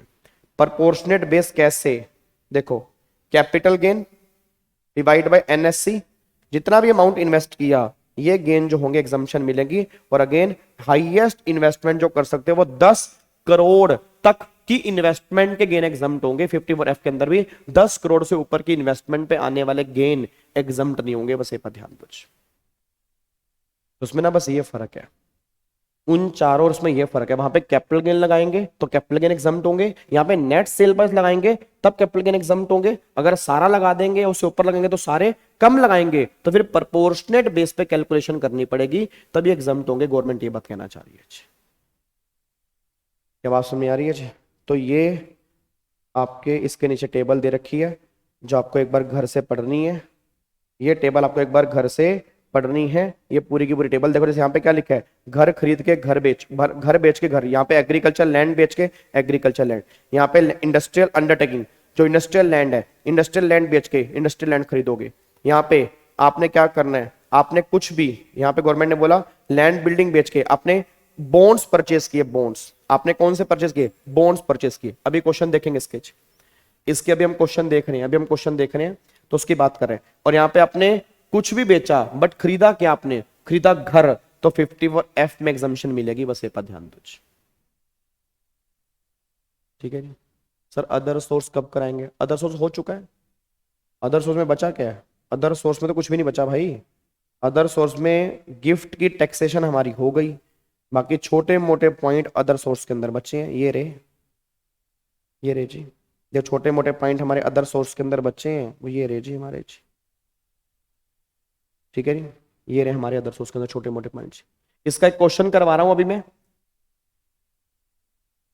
CGAS वाली श्रुति वो ये लिखा है कि आपको जो पैसा इन्वेस्ट करना है वो रिटर्न फाइल करने की ड्यू डेट तक करना है। अब अगर तुम वहां तक नहीं कर पाते तो तुम पैसा जमा करवा दोगे कैपिटल गेन अकाउंट स्कीम के अंदर। और अगर तुम पैसा वहां पे जमा करवा दोगे तो हम ये मान लेंगे तुमने पैसे को इन्वेस्ट कर दिया और तुम्हें एग्जम्पशन मिल जाएगी। तो गवर्नमेंट ने एक अकाउंट बना रखा है, कैसे होता नहीं आपको मेरे ख्याल से पता नहीं, आपने कभी सुना है नहीं सुना, एक अकाउंट होता है एस्क्रो अकाउंट। अकाउंट क्या होता है, एस्क्रो अकाउंट, जो सेपरेट अकाउंट होता है। तो सेपरेट अकाउंट के अंदर पैसा आप डाल दोगे, फिर उस पैसे को वहीं पे यूज करोगे, बस ये पर ध्यान दो।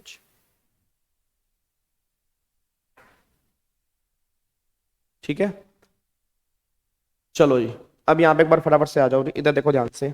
अब एक बार छोटे मोटे ये पॉइंट हम पैक करते हैं, ठीक है। उसके बाद इसका एक आधा क्वेश्चन करेंगे, देन फिर फाइनली हम कैपिटल गेन को समाप्ति कर देंगे। और कल देखो, अब ये कैपिटल गेन हमारा त्रिशूल बैच में अप्रोक्सीमेट हुआ 7-8 घंटे में, और कल कितनी देर में होगा, कल इसको 3 घंटे में पैक करेंगे। कल मैंने पूरा प्लान तैयार कर रखा है जबरदस्त तरीके वाला, PGBP और कैपिटल गेन कराऊंगा रात को 12 बजे के बाद, क्योंकि तुम भागोगे, भागो भागो भागो भागो, और वहीं कराऊंगा PG पर, वहीं कराऊंगा कैपिटल गेन। और जैसे तुम सुबह उठोगे 7 बजे, गावा गावा सर रात को लाइव तो आए थे, क्लास नहीं दिख रही कहीं। अब क्लास नहीं दिख रही तो नहीं दिखेगी ना तुम्हें क्लास। तो मैंने प्रॉपर प्लान बना रखा है कल के लिए, कितने कितने टाइम में कौन सा हेड हमें रिवाइज करना है। रिटर्न फाइल करने की डेट वो डिपेंड करता है आप इंडिविजुअल है कौन। नॉर्मली 31 जुलाई होगी जी।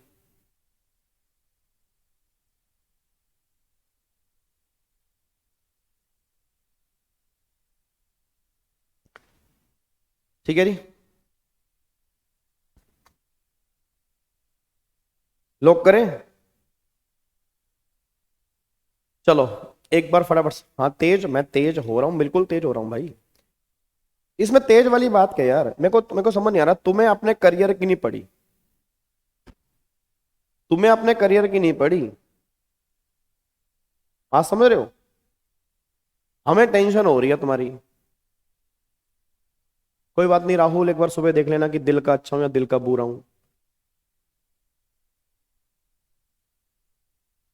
चलो अब सुनो ध्यान से, मैं कहना क्या चाह रहा हूँ। अब यहाँ पे एक बार आओ जी फटाफट से। अब जो अदर सोर्स वाले छोटे छोटे पॉइंट हमारे बैलेंस बचे हैं, एक बार चेक करो यहाँ पे। अब अदर सोर्स में कौन कौन सी इनकम आती हैं? तो भाई अदर सोर्स में गवर्नमेंट कहती है एक डिविडेंड की इनकम, सब जानते हो आप, डिविडेंड वाली इनकम अदर सोर्स के अंदर आती है। अब डिविडेंड वाली इनकम अदर सोर्स के अंदर आती है, एक लाइन बस ध्यान देना कि डिविडेंड की इनकम जो है वो हमेशा अदर सोर्स में टैक्सेबल होती है जी। कि डिविडेंड की इनकम जो होती है वो हमेशा अदर सोर्स में टैक्सेबल होती है, चाहे आपने शेयर्स होल्ड किए हो कैपिटल एसेट की तरह, चाहे आपने शेयर होल्ड किए हो इन्वेस्टमेंट की तरह या स्टॉक इन ट्रेड की तरह। डिविडेंड की इनकम जो है ना वो हमेशा की हमेशा अदर सोर्स में आती है। तो सिंपल सी बात ये निकल के आ रही है कि पहले बात समझो, डिविडेंड की इनकम अदर सोर्स में टैक्सेबल होगी, बट सारे डिविडेंड नहीं। अब बच्चा कह रहा है सर डिविडेंड को कमाने के लिए अगर हम कोई खर्चा करते हैं तो क्या हमें डिडक्शन मिलती है? नहीं मिलती, बस एक खर्चे की मिलती है, वो इंटरेस्ट वाली है। सिर्फ एक खर्चे की मिलती है, इंटरेस्ट वाली। सर जी 1 बजे वाली क्लास अभी ले लो। अभी कैसे ले लो नालायक?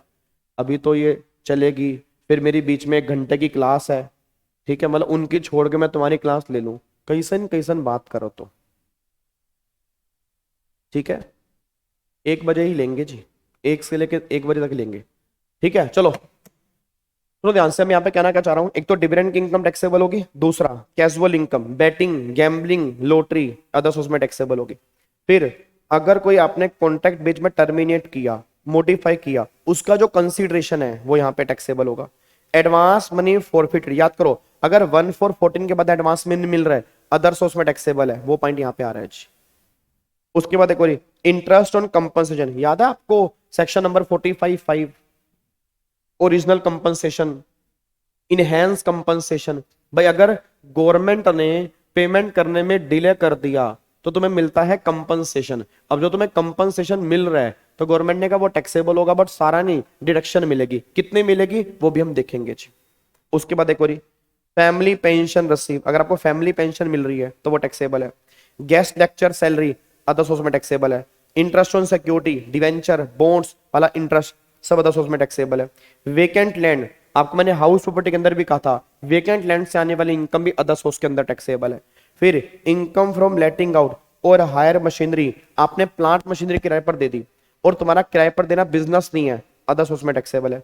कॉम्पोजिट रेंट इनसेपरेबल, इकट्ठा रेंट है वो इनसेपरेबल है, अदर सोर्स में टैक्सेबल है। गिफ्ट, आप समझे तो गिफ्ट अदर सोर्स में टैक्सेबल है।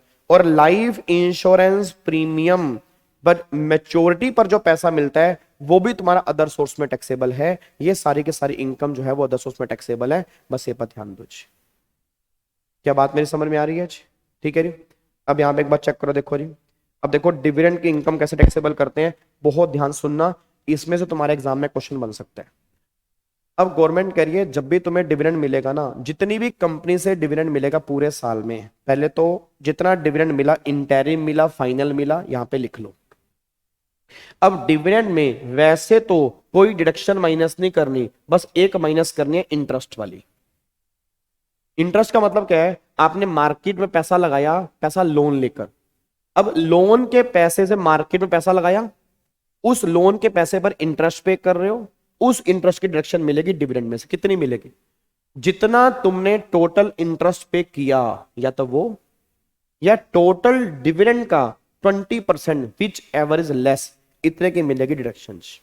एक बार मैं दोबारा बोलूंगा, जितना आपने टोटल इंटरेस्ट पे किया वो, और जो आपका डिविडेंड है उसका 20% विच एवर इज लेस, उसकी मिलेगी डिडक्शन, और बैलेंस फिर तुम्हारे हाथ में टैक्सेबल है, और कोई डिडक्शन तुम्हें यहां पे नहीं मिलेगी, बस ये पर ध्यान दो। तो सिर्फ और सिर्फ हमें इंटरेस्ट की डिडक्शन मिलनी है, सिर्फ और सिर्फ हमें इंटरेस्ट की डिडक्शन मिलनी है, और किसी की नहीं मिलनी। और कितनी मिलनी है? जितना हमने एक्चुअल में इंटरेस्ट पे किया वो, और 20% विच एवर इज लेस, बाकी कोई खर्चा इसमें से माइनस नहीं होगा। अब एक बार मेरे को बताना, ये लो एक क्वेश्चन है, बताओ जल्दी बताओ कितना डिविडेंड टैक्सेबल होगा। क्वेश्चन पढ़ो और मुझे आंसर दो।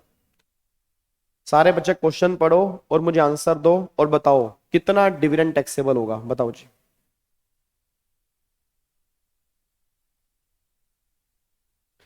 सारे बच्चे फटाफट से बताएं कितना डिविडेंड टैक्सेबल करना है, बताओ जी। टैक्सेबल कितना होगा, टैक्सेबल?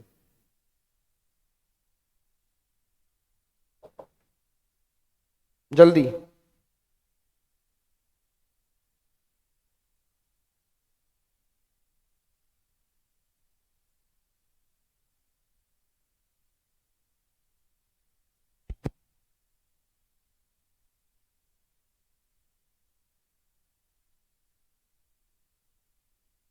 हाँ जी, 7,60,000, 7,60,000, ठीक है जी, बहुत बढ़िया जी, वेरी गुड, खतरनाक, जबरदस्त, बहुत बढ़िया, बहुत बढ़िया, बहुत बढ़िया जी। ठीक है जी, अब अगले पॉइंट पर आओ जी। अब नेक्स्ट पॉइंट देखो यहाँ पे, नेक्स्ट पॉइंट क्या आ रहा है। अब देखो यहाँ पे जी, अब अगर मान लो एक्चुअल इंटरेस्ट 170 होता तो फिर 170 माइनस करते, फिर 7,80,000 था। अब देखो कैजुअल इनकम, अब कैजुअल इनकम में दो केस हैं, एक तो 115 बीबी और एक 115 बीबीजे। आप सब जानते हो कैजुअल इनकम 30% टैक्सेबल है, कोई इसमें से खर्चे की डिडक्शन नहीं मिलती, कोई चैप्टर 6 से डिडक्शन नहीं मिलती, कोई बैलेंस एग्जाम्पशन लिमिट यूज नहीं होती। तो गवर्नमेंट वही बात कहना चाह रही है, मतलब कैजुअल इनकम फुली टैक्सेबल होगी 30% से, हाँ रिबेट मिल जाती है, खर्चा माइनस नहीं होता, डिडक्शन नहीं मिलती, और कुछ भी गवर्नमेंट करी बची हुई एग्जाम्पशन लिमिट आप कैजुअल इनकम में यूज नहीं कर सकते जी। तो वही बात यहाँ पे इन्होंने लिखी हुई है। उसके बाद देखो इंटरेस्ट ऑन कंपनसेशन, अब जो तुम्हें इंटरेस्ट मिल रहा है कंपनसेशन पर, इसके 50% की तुम्हें मिलेगी डिडक्शन, और बैलेंस इंटरेस्ट तुम्हारे हाथ में टैक्सेबल है। मतलब जो इंटरेस्ट तुम्हें मिल रहा है जी, सर अगर लोन लिया ही नहीं फिर डिडक्शन क्यों मिलेगी यार नालायक। जब तुम्हें लोन ही नहीं लिया तो इंटरेस्ट ही नहीं है, तो जो डिविडेंड मिल रहा है वो फुली टैक्सेबल है। लोन है, लोन पे इंटरेस्ट है, इंटरेस्ट की डिडक्शन है, जब लोन ही नहीं है तो डिडक्शन किस बात की मिलेगी जी? इस इंटरेस्ट वाले केस में, कंपनसेशन वाले केस में 50% माइनस करेंगे, बैलेंस आपका इंटरेस्ट यहाँ पे टैक्सेबल होगा जी। अब यहाँ पे आओ, एक बात आओ, अगर मान लो एम्प्लॉय को पेंशन नहीं मिल रही, फैमिली को पेंशन मिल रही है। अब अगर किसी फैमिली को पेंशन मिल रही है तो सारी पेंशन टैक्सेबल नहीं होगी, जितनी पेंशन मिल रही है फैमिली को वो लिख लो, उसमें से उस पेंशन का 1/3 और 15,000 इसमें से लेस की मिलेगी डिडक्शन, और बैलेंस फैमिली पेंशन तुम्हारे हाथ में टैक्सेबल। एक बार मैं दोबारा बोलूंगा, जो पेंशन मिल रही है उसका 1/3 और 15,000 विच एवर इज लेस, उतने की मिलेगी डिडक्शन, और बैलेंस फैमिली पेंशन जो होगी वो तुम्हारे हाथ में क्या होगी, टैक्सेबल होगी। और देखो यहाँ पे छोटी मोटी इनकम, अब देखो यहाँ पे जी, एनआरई अकाउंट के अंदर अगर कोई तुम्हारा पैसा पड़ा है, पता है एनआरई अकाउंट क्या होता है? जब बाहर से पैसा इंडिया में आता है तो वो एनआरई अकाउंट के अंदर आता है, एग्जाम्ट है। अगर तुम्हें कोई स्कॉलरशिप मिल रही, तुम्हारा ऑल ओवर इंडिया रैंक आ गया, तुम्हें स्कॉलरशिप मिली, एग्जाम्ट है। अगर मान लो जो एमएलए होते हैं इनको जो डेली अलाउंस मिलते हैं, एग्जाम्ट है। फिर याद आ रहा है पोस्ट ऑफिस वाला इंटरेस्ट, ये तो हमने कल भी किया था, पोस्ट ऑफिस वाला। अगर तुम्हारा पोस्ट ऑफिस में खाता है, सेविंग खाते पे इंटरेस्ट आ रहा है, तो इंडिविजुअल वाले केस में 3500 रुपए की एग्जाम्शन है, और ज्वाइंट अकाउंट वाले केस में 7,000 रुपए की एग्जाम्शन है।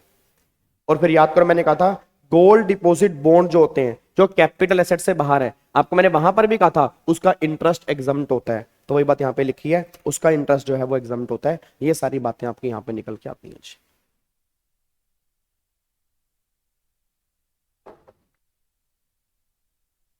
डन, लॉक कर दे इसको जी, पक्का पक्का, कोई दिक्कत वाली बात तो नहीं है। तो ये पॉइंट आपका यहाँ पे निकल के आ रहा है जी। तो अब जाके ये पॉइंट हमारे यहाँ पे खत्म हो जाता है।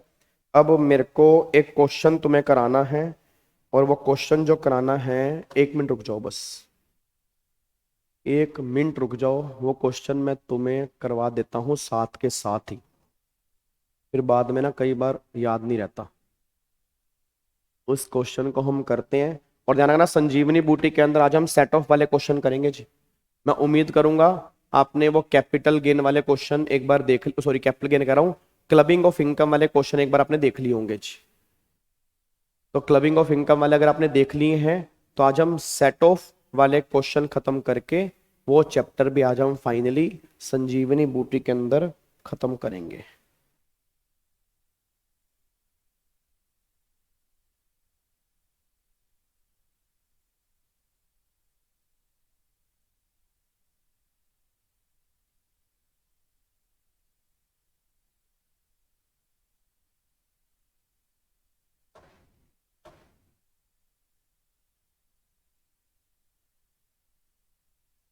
लो जी,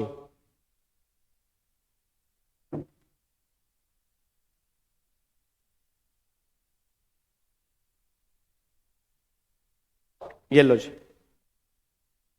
और एक बार फटाफट से आओ जी, इधर देखो ध्यान से।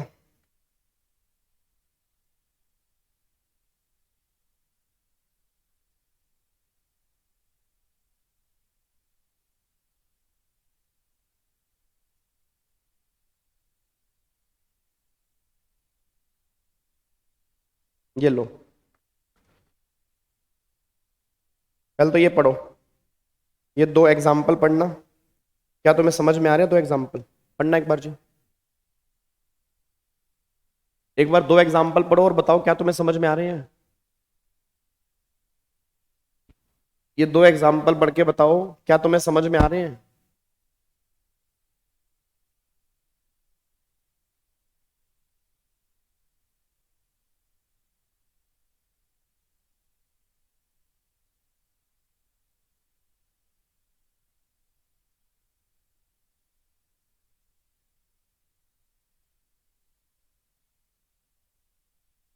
हाँ जी,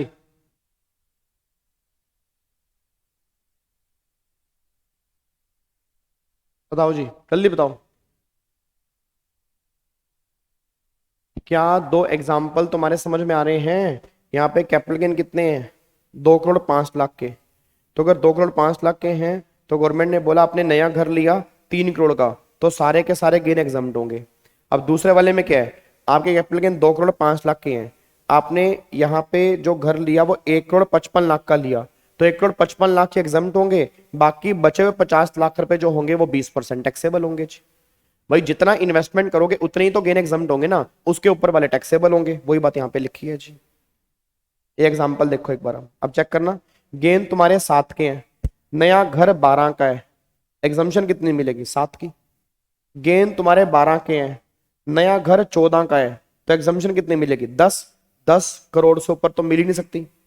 गेन तुम्हारे 11 के हैं, नया घर 9 का है, तो कितने की मिलेगी? 9 की। गेन तुम्हारे 15 के हैं, नया घर 13 का है, एग्जम्पशन कितने की मिलेगी? 10 की, क्योंकि 10 से ऊपर मिल ही नहीं सकती। नहीं, पूजा छोड़ सकते हो। टैक्सेबल 20% कैसे? क्यों, क्या हो गया Nitish? Long term capital gain में रेट क्या है? लॉन्ग टर्म कैपिटल गेन में और रेट क्या लगाओगे? अभी तो हमने पढ़ा 112 या 112 है, तो 112 है तो शेयर्स वाले केस में है, बाकी सब केस में क्या लगेगा? 112, तो 20% टैक्सेबल जी।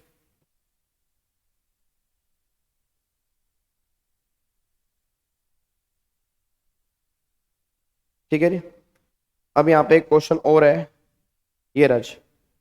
अब ये क्वेश्चन हमारा और है सेक्शन 54F का, एक बार चेक करना। अब यहाँ पे देखो जी, अब मेरे को सारे के सारे बच्चे एक बार चेक करके बताओ। चलो एक बार ऐसा करो, खुद करो और तुम बताओ ये तुम्हें क्वेश्चन समझ में आ रहा है? भाई इन्होंने बोला है इतना कैपिटल गेन एग्जम्प्ट होगा, इतना कैपिटल गेन एग्जम्प्ट होगा, तुम बताओ क्या तुम्हारे पल्ले पड़ रहा है? ये टेबल तुम्हारे पल्ले पड़ रही है? क्योंकि सेम टेबल तुम्हें तुम्हारे एग्जाम में देखने को मिल जाएगी जी। उसमें बस आंसर नहीं दिया होगा, आंसर तुम्हें खुद फिल करना होगा। तो मुझे बताओ फटाफट से, क्या ये तुम्हारे पल्ले पड़ रहा है, नहीं पल्ले पड़ रहा है? जल्दी बताओ।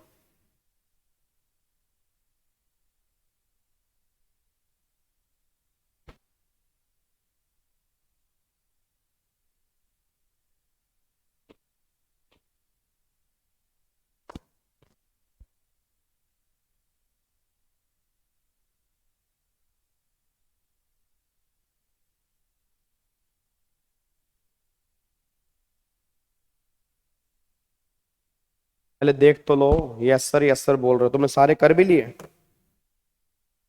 इतनी जल्दी तुमने सारे भी कर लिए क्या?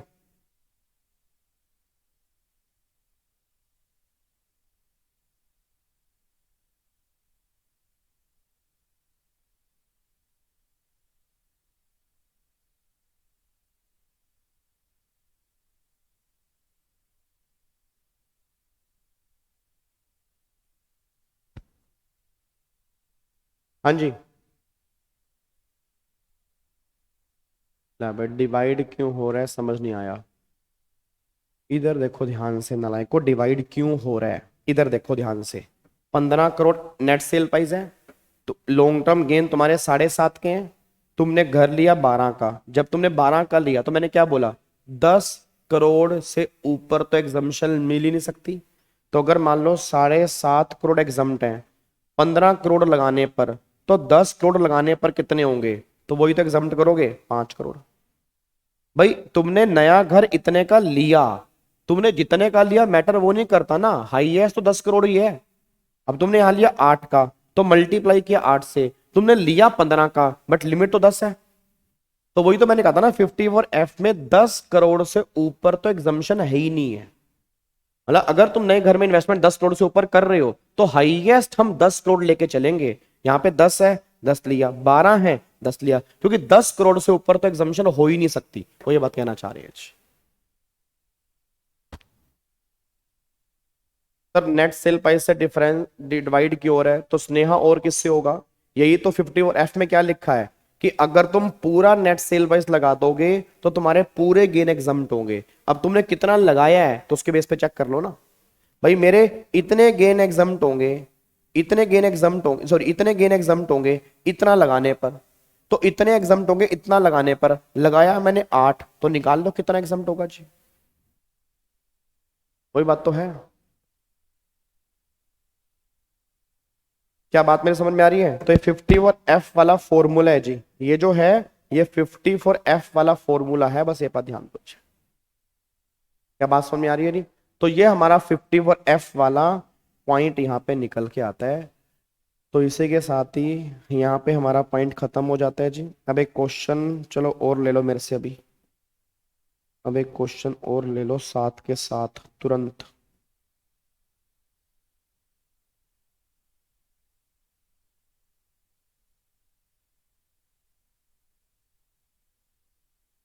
लो जी, एक बार चेक करना, ये क्वेश्चन देख लो जी।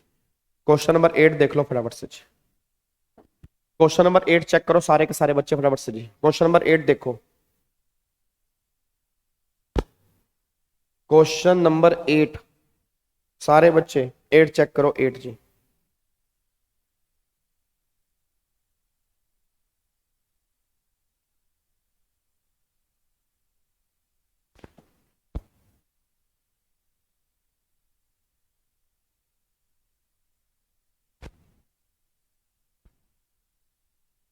एग्जाम में करोड़ लिखने से एग्जामिनर मार्क्स नहीं नहीं नहीं नहीं दुर्गा, ऐसा नहीं होता।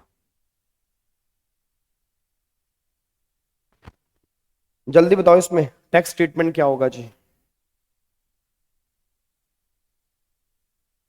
ये वाला पॉइंट हमने कल वाली क्लास में किया था, conversion of capital asset into stock in trade. ये उसी का ही क्वेश्चन है, conversion of capital asset into stock in trade, ये क्वेश्चन उसी का है।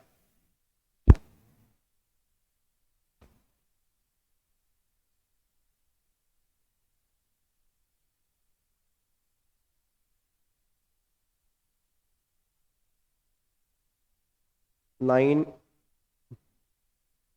पहले मेरे को एक बात बताओ, यहाँ पे एक्वायर किया 50,000 का जून 3 में, तो 50,000 डिवाइड बाई 109, कन्वर्ट किया नवंबर 22, 331, तो 50,000 डिवाइड बाई 109 मल्टीप्लाई 331, 1,51,835 रुपए।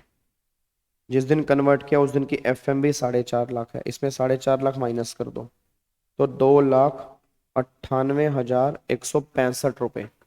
ये तुम्हारी कैपिटल गेन की इनकम आ रही है, और 6.5 लाख का बेचा है, 4.5 लाख की है, तो 2 लाख रुपए तुम्हारी पीजीपी की इनकम आ रही है।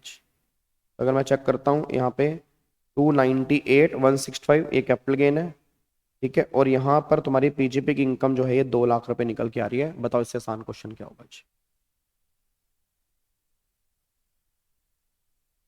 डन, लोग कर दें इसको जी, पक्का पक्का। चलो, तो फाइनली अब जाके एक बार हमने कैपिटल गेन मोटा मोटी यहाँ पे अपना फिनिश कर दिया, खत्म कर दिया जी, ठीक है। अब हम ध्यान रखना, अब हम कल वाली क्लास, कल हमारी कोई सुबह क्लास नहीं है, कल हम सीधा मिलेंगे 7 बजे शाम को। सारे के सारे बच्चे यहाँ पे लाइव रहेंगे, फेस टू फेस आप आ सकते हो लक्ष्मी नगर में, कोई फीस नहीं है। आप अगर आसपास हो या कहीं से भी आप आ रहे हो मोस्ट वेलकम है। 6:45 तक पहुंच जाना, सुबह 7 बजे तक आपको बैठना पड़ेगा। सारे बच्चे लाइव रहेंगे, 7 बजे तक लाइव रहेंगे। और अभी हम मिल रहे हैं 1 बजे, 1 बजे हम मिल रहे हैं संजीवनी बूटी वाली सीरीज में। सेट ऑफ के क्वेश्चन हम सारे खत्म करेंगे और देन फिर ध्यान रखना हमारी मैराथन है। फिर मैराथन के बाद जो मैं सेशन लूंगा, मतलब मैराथन के बाद जो भी मेरे सेशन होंगे वो सारे के सारे को सेशन होंगे, एक तो हमारे 5 हेड से रिलेटेड क्वेश्चन, और जो टोटल इनकम वाले क्वेश्चन होते हैं, मिक्स वाले क्वेश्चन, उसके हम सेशन लेंगे। बस ये पर ध्यान दो। डन, चलो जी। अब हम कितने बजे मिल रहे हैं जी? अब हम कितने बजे मिल रहे हैं? हम मिल रहे हैं 1 बजे संजीवनी बूटी के अंदर मिल रहे हैं। Thank you so much, God bless you, bye bye, Jai Hind, God bless you, thank you so much, bye bye जी, थैंक यू सो मच। हाँ हाँ चाय मिलेगी, चाय मिलेगी तो आऊंगा नालायक, बाय बाय जी।